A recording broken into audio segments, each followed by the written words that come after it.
Katika historia ya Kanisa Katoliki na maisha ya binadamu kwa ujumla, yapo maisha yanayotoa ushuhuda hai wa nguvu ya msamaha, matumaini na imani isiyotikiswa.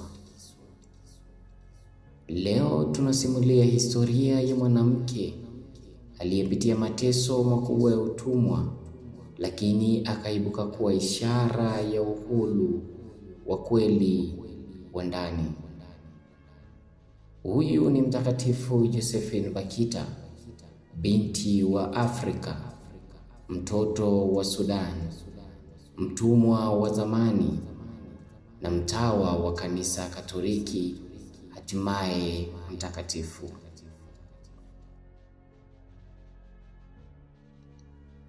Mtakatifu Josephine Bakita alizaliwa takriban mwaka 1869 katika kijiji kidogo cha Olgosa karibu na mji wa Darfur huko Sudani ya Kusini ya leo.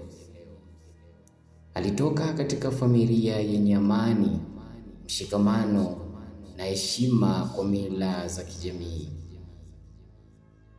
Katika miaka hiyo, Afrika ya Kati na Mashariki ilikumbwa na biashara haramu ya watumwa. Watoto na wanawake walitekwa, kuuzwa na kutumikishwa bila huruma. Bakita akiwa mtoto wa takribani miaka 7 hadi 9 alitekwa nyara na kufanywa mtumwa alipokuwa njiani kufanya shughuli za nyumbani. Baada ya kutekwa, alisafirishwa kutoka bwana mmoja kwenda mwingine, na katika kipindi hiki alipitia mateso makubwa ya kimwili na kisaikolojia. Unaweza kujiuliza ni kwa nini aliitwa Bakita? Alipewa jina la Bakita, neno la Kiarabu linalomaanisha bahati njema, kwa sababu jina lake la asili alilisahau kutokana na mshtuko wa mateso.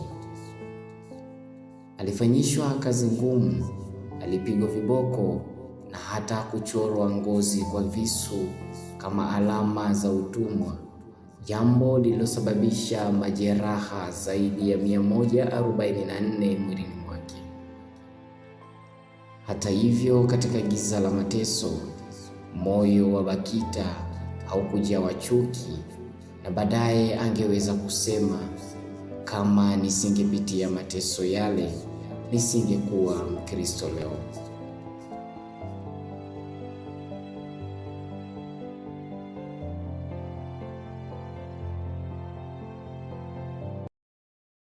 Mnamo mwaka 1883, hatimaye Bakita alinunuliwa na balozi wa Italia.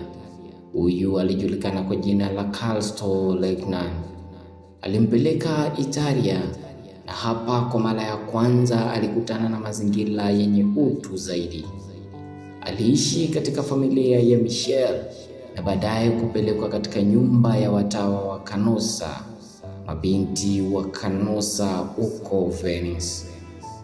Hapa ndipo alisikia kwa mara ya kwanza kuhusu Yesu Kristo, Mungu aliyewapenda wote, hasa wanaoteseka.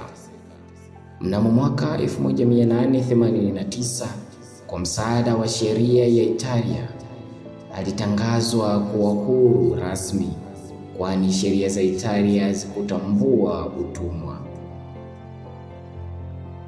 Baada ya kupata uhuru wake rasmi, Bakita alianza kipindi cha kina cha maandalio ya kiroho chini ya masista wa Canossa. Hapa alianza kujifunza kwa mara ya kwanza kwa utaratibu wa imani ya Kikristo, si kama wazo tu, bali kama maisha yake kwa ujumla. Alivutiwa sana na simulizi ya Yesu Kristo, Yesu aliyeteseka, aliyedharauliwa, aliyefungwa na kupigwa, lakini akasamehe. Ndani yake Bakita alimtambua Yesu kama yule aliyekuwa naye katika mateso yake yote ya utumwa.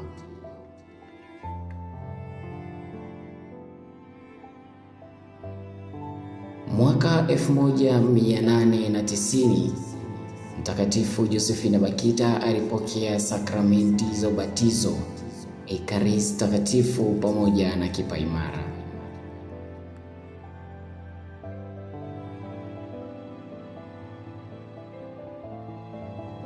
Na hapo ndipo alipopewa jina lake rasmi, Josephine Margaret Fortunata, akionyesha mwanzo mpya wa maisha mapya katika Kristo. Baada ya ubatizo, Bakita alikaa kwa muda mrefu katika hali ya kutafakari na kupambanua wito wake. Hakuwa na haraka ya kujiunga na utawa. Alijiuliza maswali ya kina. Je, Mungu ananihitaji? Niishi vipi shukrani kwa uhuru na upendo niliopokea? Hatimaye Mtakatifu Josephine Bakita aligundua kuwa moyo wake haukuwa na amani ya nje ya maisha ya kujitoa kikamilifu kwa Mungu. Alitamani kuishi maisha ya unyenyekevu, utiifu na huruma, maisha yale yale aliyoona kwa masista wa Kanosa. Mnamo mwaka 1893 aliingia rasmi katika kipindi cha novitiate. Hapa alijifunza nidhamu ya sala ya kila siku, maisha ya jumuiya, utii na unyenyekevu, kazi na huduma kwa upendo. Safari ya maisha ya utawa haikuwa rahisi. Alikabiliwa na majaribu ya kiafya, kumbukumbu za mateso ya zamani na changamoto za lugha na utamaduni, lakini yote aliyapokea kama sadaka kwa Mungu. Hatimaye safari hii ilikamilika mnamo mwaka 1896 alipoweka nadhiri zake za kwanza na kuweka katika hali ya ufukara, usafi wa moyo na utii. Kuanzia hapo aliishi kikamilifu kama mtawa wa masista wa Kanosa, akisema kwa furaha, sasa mimi ni wa Bwana kabisa. Kwa zaidi ya miaka 40 Mtakatifu Josephine Bakita aliishi maisha ya kawaida lakini yenye ushuhuda wa kipekee. Hakuwahi kulalamika kuhusu yaliyopita. Badala yake aliwahimiza wengine kwa kusema, muwe wema, muwe wanyenyekevu na muamini Mungu. Aliwaombea hata walioteseka, akisisitiza kuwa msamaha ni njia ya uponyaji wa kweli. Miaka ya mwisho ya maisha yake alikumbwa na maradhi, lakini aliendelea kuwa na imani thabiti. Na ndipo tarehe 8 ya mwezi wa pili mwaka 1947, akiwa na maneno haya mdomoni, mama yangu, mama yangu, Mtakatifu Josephine Bakita alifariki dunia.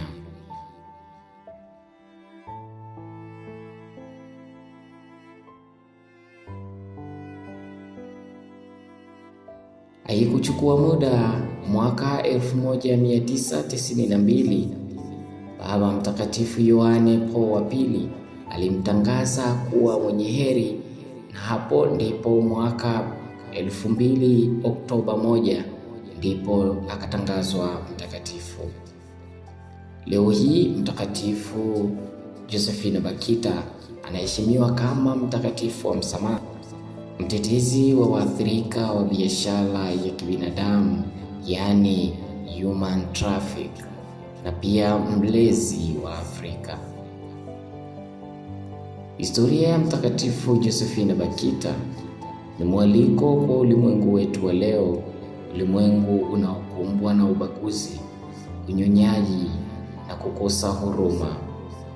Maisha yake yanatufundisha kuwa hakuna mateso yasiyoweza kubadilishwa na neema ya Mungu, na msamaha una nguvu kuliko chuki.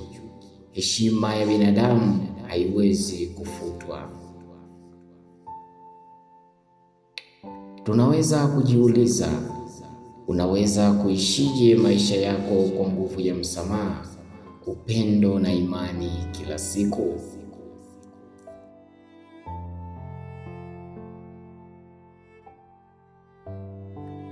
Mtakatifu Josephina Bakita, utuombee.